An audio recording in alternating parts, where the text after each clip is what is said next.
ஏன்னா என்ன நடந்தாலும் அந்த தலைவர் பதவி மட்டும் ராஜினாமா பண்ணக்கூடாது. அண்ணி, உங்களை நம்பி உங்க கூட இருக்கவங்க உங்களை ஜெயிக்க வச்சிருக்காங்க. அவங்களுக்காக நீங்க இந்த பதவியை விட்டு கொடுக்க கூடாது. அப்படியே தான் இருக்கட்டும் மேடா. வீடு நம்ம கையை விட்டு போனோம், அதுதானே உங்க எல்லாருக்கும் வேணும். இந்த கேள்வி வெங்காயத்தை எல்லாம் உன் பையன் மனோஜ் கிட்ட கேட்டிருக்கணும். 2 பேரும் சேர்ந்து என் கையெழுத்தை திருட்டுத்தனமா போடும் போது உன் அறிவு வேலை செய்யலையா?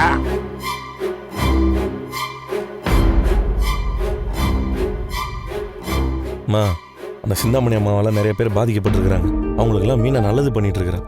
இப்போ பதவியை விட்டு இறங்கிட்டானா மீனாக்கு ஓட்டு போட்டவங்களா அந்த சிந்தாமணி பழிவாங்க. டேய், மத்தவங்கள பத்தி நாம எதுக்கடா கவலைப்படணும்? நம்ம நிலைமை இங்க நட்டாத்துல இருக்கு. இந்த பிரச்சனையை தீர்க்கறதுக்கு வழி இருந்தோ அதை நீங்க பண்ண மாட்டேங்கிறீங்க. அதுக்கு மீனா ஏன் பதவி ராஜினாமா பண்ணணும்? அப்படி ராஜினாமா பண்ணி இந்த வீடு நம்ம கைக்கு வரணுங்கிற அவசியம் இல்லை.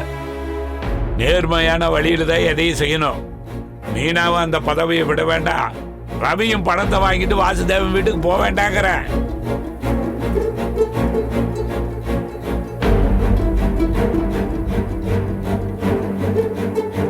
டேய், இப்படி வேடா.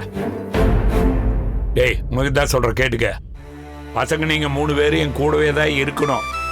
எல்லாரும் ஒன்னா ஒரே வீட்டில் தான் இருக்கணும். அந்த வீட்டுக்காக என் பசங்களை யாரையும் அடமானம் வைக்க விரும்பல. வீடு முக்கியம்தான், அதை விட நீங்க தான் எனக்கு முக்கியம். காசுக்காக எங்கேயும் இறங்கி போகவே வேண்டாம். அப்பா, நான் உங்க பையன்பா. என்னைக்குமே நம்ம வீட்டை விட்டு நான் போக மாட்டேன்ப்பா. ஸ்ருதிக்கும் அதுல பெருசா விருப்பம் இல்ல. அவளும் உங்க கௌரவத்துக்காக தான்ப்பா யோசிச்சா. சுய கௌரவத்தை விட நீங்க தானே எனக்கு முக்கியம். அந்த வாசுதேவன் பணம் நமக்கு வேண்டாம். நான் வாங்கவும் போறதில்லப்பா. இப்பவே எனக்கு இந்த வீட்டுல இருக்க பிடிக்கல. கொஞ்ச நாள் தான் ரவி, எப்படியாவது நம்ம வீட்டுக்கு போயிடலாம்டா. பிரச்சனை வரும்போ அதை பற்றிலாம் பெருசாக யோசிக்காதடா. இதுக்கு தான் கண்ணதாசன் அப்போவே எழுதி வச்சிருக்கிறது.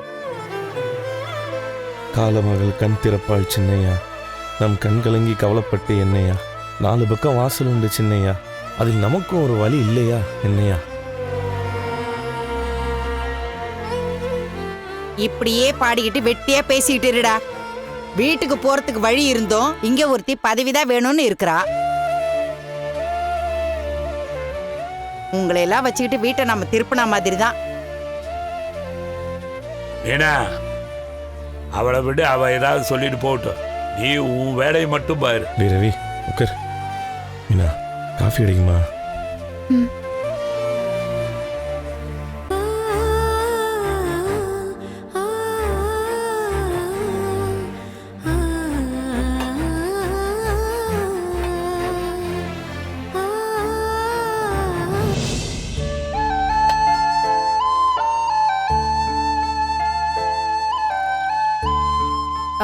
சத்யா, மா, இன்னைக்கு வேலைக்கு லேட்டா போகணுமாடா?